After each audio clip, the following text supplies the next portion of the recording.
देखते हैं ऐसे बताएं। वृद्धावस्था मनुष्य जीवन का अंतिम पड़ाव। मनुष्य का जीवन 3 पड़ाव से होकर गुजरता है: बचपन, जवानी और वृद्धावस्था। बचपन में माता पिता के साए में पालन हो जाता है, जवानी में खुद के द्वारा पालन हो जाता है और वृद्धावस्था में किसी के पास या उनके जवान बच्चों के द्वारा पालन होता है। जिनका कोई नहीं होता वह वृद्धाश्रम का आश्रय लेते हैं। वृद्धाश्रम जहाँ उनकी सेवा की जाती है। वृद्धाश्रम का मुख्य उद्देश्य वृद्धों की सेवा करना है।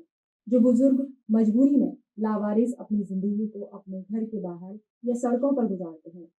कई तो अपने घर के बुजुर्ग को इसलिए आश्रम वृद्धाश्रम भेज देते हैं क्योंकि उनकी कुछ मजबूरियां होती हैं और कई उनकी भलाई के लिए उन्हें वृद्धाश्रम छोड़ देते हैं। जिस उम्र में उन्हें सबसे ज्यादा परिवार की जरूरत होती है उस उम्र में उन्हें वृद्धाश्रम का रुख करना पड़ता है।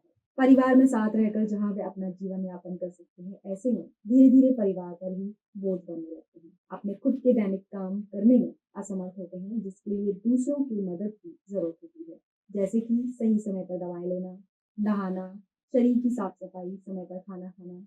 ऐसे में जब परिवार मदद ना करे तो उन्हें अपना जीवन भारी लगने लगता है। तब कई बुजुर्ग वृद्धाश्रम का सहारा लेते हैं, जिससे कि उन्हें उनके दैनिक कामों में मदद मिल सके। भारत देश में बुजुर्गों की देखरेख के लिए कई वृद्धाश्रम खोले गए हैं, जो कि या तो किसी ट्रस्ट के द्वारा चलाए जा रहे हैं या फिर सरकार द्वारा देश के हर जिले में एक वृद्धाश्रम खोलने की योजना बनाई गई है। इन वृद्धाश्रम में मुफ्त आवास, मुफ्त सेवाएं, मुफ्त भोजन उपलब्ध कराया जाता है। 2021 में भारत सरकार ने अटल व्यय अभ्युदय योजना अव्यय की अम्ब्रेला स्कीम चलाई, जिसके द्वारा वरिष्ठ नागरिकों के लिए वित्तीय सुरक्षा, स्वास्थ्य देखभाल, पोषण, आश्रित कल्याण आदि प्रदान की जाती है। वहीं समर्थ वृद्ध सेवा आश्रम योजना भी है, जो कि 2024 में शुरू की गई। इस योजना के अंतर्गत वरिष्ठ नागरिकों के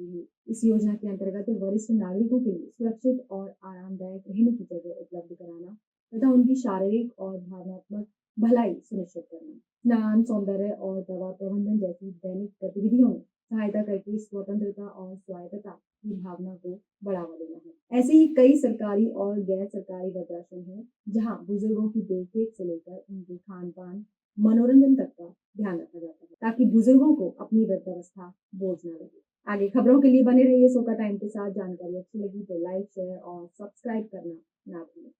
है सर आपका? मेरा किशन लाल बजाज नाम है। ये आश्रम का नाम, आश्रम का क्या नाम है और क्या संचालन करते हैं, कब से कर रहे हैं? ये 2003 से चालू कर रखा हमने। यहाँ वृद्धाश्रम ताऊ देवीलाल वृद्धाश्रम है। हमारी संस्था नवजन मोर्चा समिति है और हम बेसहारा लोगों की सेवा करते हैं, रोड से उठाते हैं जिनका आगे पीछे कोई नहीं है, चाहे बच्चों ने घर से निकाल दिया है। बुजुर्गों को वृद्धाश्रम का सहारा क्यों लेना पड़ता है? पहले के टाइम पे घर बच्चे छोड़ के जाते थे और आज की डेट ऐसा कलयुग टाइम आ गया है कि बुजुर्गों को घर छोड़ना पड़ रहा है।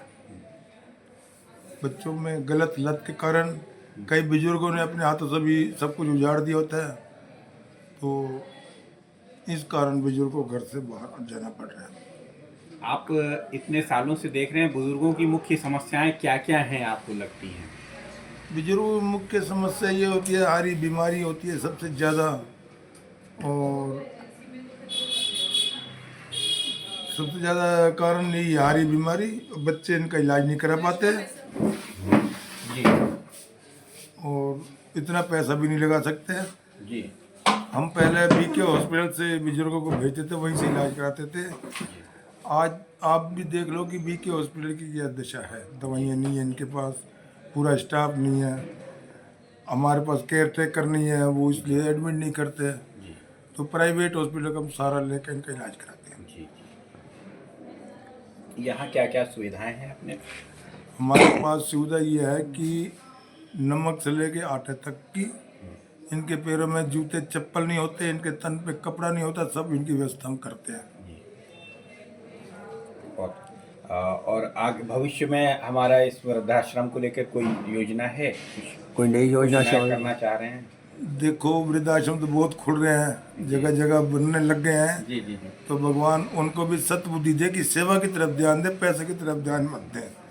आज पैसा कमाने की चक्कर में हर आदमी वृद्धाश्रम का सहारा ले रहे हैं, तो हम भगवान से यही कहते हैं कि इनको सद्बुद्धि दे, सेवा कराओ इनसे और सेवा करो। आज हमारे पास ना तो कोई कुक है, ना कोई सेवादार है, ना हमारे पास ड्राइवर है कोई, तो हम सब मिलकर ये काम करते हैं। लगभग कितने बुजुर्ग आपके यहाँ हैं? अभी लगभग 50 के लगभग है। ये और ये ज़्यादातर सीजन बुजुर्ग कहाँ से आए हुए हैं? यूपी, बिहार, कहाँ के रहते हैं? कहाँ के रहने वाले हैं? एक नंबर की है। कितने बच्चे हैं आपके? शादी नहीं किया है। शादी नहीं किया? भाई वगैरह मकान वगैरह सब बेच दिया? मकान नहीं है मेरा। क्या था? जनता कॉलोनी में मकान मिला था, किसी ने लिखवा दिया। किसी ने लिखवा लिया? किसने लिखवाया? कोई मुसलमान था। पैसे दिए आपको? कुल 7,000 रुपया दिया है। अच्छा। अब आप यहाँ आश्रम में कब से हैं? 5 साल हो गया है। 5 साल हो गए। कैसा लग रहा है इसको आश्रम में? अच्छा लग रहा है। अच्छा लग रहा है? अच्छी सेवा हो रही है यहाँ। और आपके भाई वगैरह इस टाइम कोई भी नहीं है, कहाँ गए? सब गए। मेरा नाम संगीता सेठी है। मैम आज आप आए हैं आश्रम में आए हैं, कौन से आश्रम में आए हैं और ये ताऊ देवी लाल वृद्धाश्रम में क्या था? 2 नंबर में। तो हम यहाँ पहले भी आते रहते हैं और अभी हम थोड़ा रोटरी क्लब की तरफ से भी जुड़े हुए हैं, तो वहाँ से भी आते हैं। यहाँ पे लंच वगैरह स्पॉन्सर करते हैं हमारी तरफ से, और भी जो सेवा हो सकती है वो करते हैं। कैसा लगता है यहाँ आके बुजुर्गों के साथ आपका टाइम पास?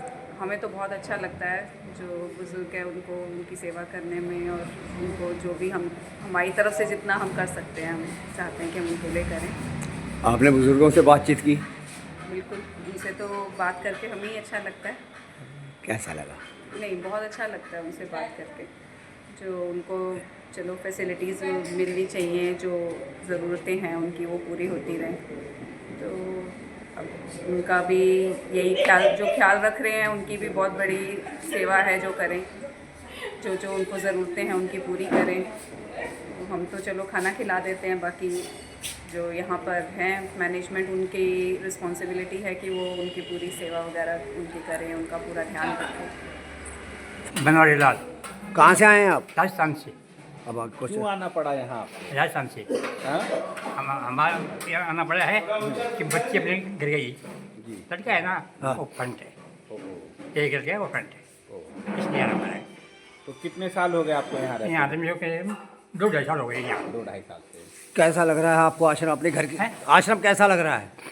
परिवार वाले याद आते हैं? लड़कियाँ आती हैं, मिलने के लिए आती हैं। अच्छा, आती हैं। कहाँ रहती है लड़कियाँ लड़कियाँ?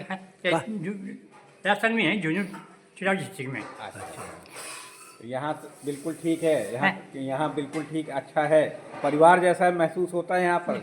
लड़का नहीं आता है, हाँ। लड़कियाँ आती है उनका। नहीं, यहाँ आपको परिवार जैसा ही लगता हाँ, है। बहुत बढ़िया लगता है। हर चीज़ खुशी है जी। खाने की, पीने की, नहाने में सब खुशी है। कहाँ से आए हैं आप? दिल्ली से। क्यों यहाँ क्यों आना पड़ा आपको? क्या बात थी? और ऐसी परेशानी क्यों, क्या परेशानी थी? करो कुछ हानि बच्चे नहीं हैं आपके क्या? दिल्ली में क्या करते थे आप? और से आदमी ड्राइवरी करता था। हैं? आदमी ड्राइवरी।